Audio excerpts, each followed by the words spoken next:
السلام علیکم خواتین حضرات، میں آج موجود ہوں ایک مقدس کنویں پر جو مدینہ کے مرکزی علاقے سے تقریباً 5-6 کلومیٹر کے فاصلے پر ہے۔ اسے بئر الفقیر کہتے ہیں۔ بئر الفقیر وہ کنواں ہے جہاں پر حضرت سلمان فارسی رضی اللہ تعالیٰ عنہ اپنے دور میں جب ایک یہودی کے ہاں غلام تھے تو وہ اس جگہ پر اس کے ہاں مزدوری کیا کرتے تھے اور اس کے باغات کو پانی دیا کرتے تھے۔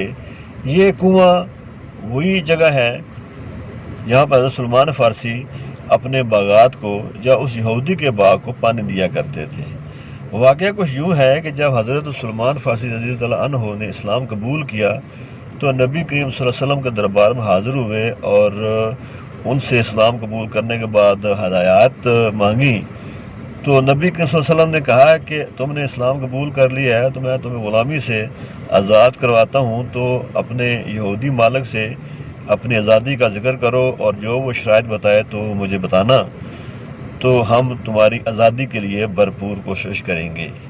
تو وہ جب اپنے یہودی آقا کے پاس پہنچا تو اس نے ایسی شرائط رکھی جو کسی حد تک ناقابل قبول تھیں، لیکن اس نے نبی کریم صلی اللہ علیہ وسلم کو آ کر عرض کیا کہ یہودی آقا نے مجھے یہ کہا ہے کہ اگر میں ایک کھجوروں کا باغ لگا کر دوں جس میں 300 سے 400 کھجوریں ہوں اور وہ 1 سال میں پھل دینا شروع کریں تو میں تمہیں آزاد کر دوں گا۔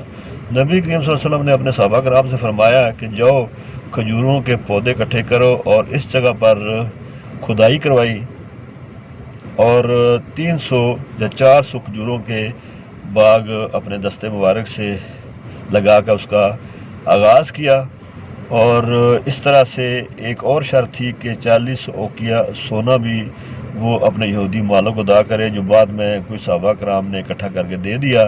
تو اس طرح سے یہ کنواں جو حضرت سلمان فارسی کے اس باغ کو جو نبی کریم صلی اللہ علیہ وسلم نے لگایا تھا پانی دیتا تھا، اور وہ باغ تقریباً 1 سال کے اندر اندر پھل دینے کے لیے تیار ہو گیا۔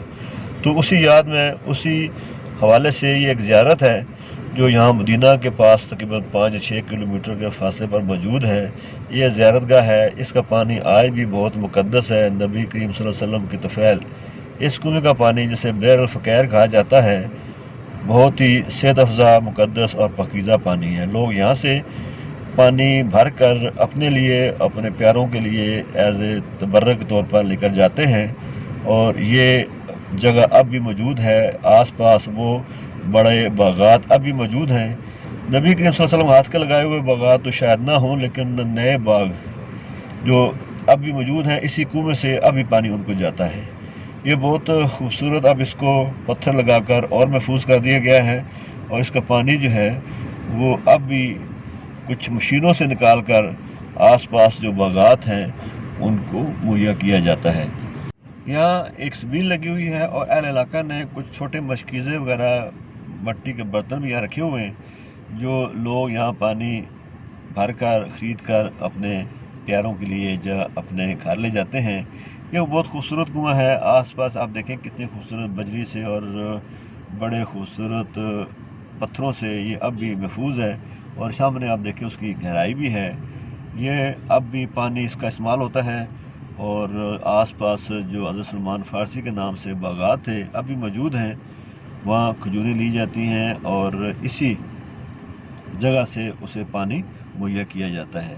یہ پانی اب تو خیر مشینوں سے ہی حاصل ہوتا ہے۔ یہ آپ دیکھیں سامنے جو باغات آپ کو نظر آ رہے ہیں یہ سارے اسی زمانے کے باغات لگے ہوئے ہیں۔ وقت سے ساتھ ساتھ یہاں پر پودے تو چینج ہوتے رہتے ہیں، لیکن پانی کا نظام اب بھی اسی کنویں سے ہے جو حضرت محمد صلی اللہ علیہ وسلم نے اپنے دست مبارک سے پودے لگانے کے بعد اس باغ کو پانی اس کنویں سے دیا تھا۔ ان کی برکت سے یہ کنواں اب بھی رواں دواں ہے، پاکیزہ ہے، لوگ پانی پیتے بھی ہیں اور تبرک طور پر گھر بھی لے کر جاتے ہیں۔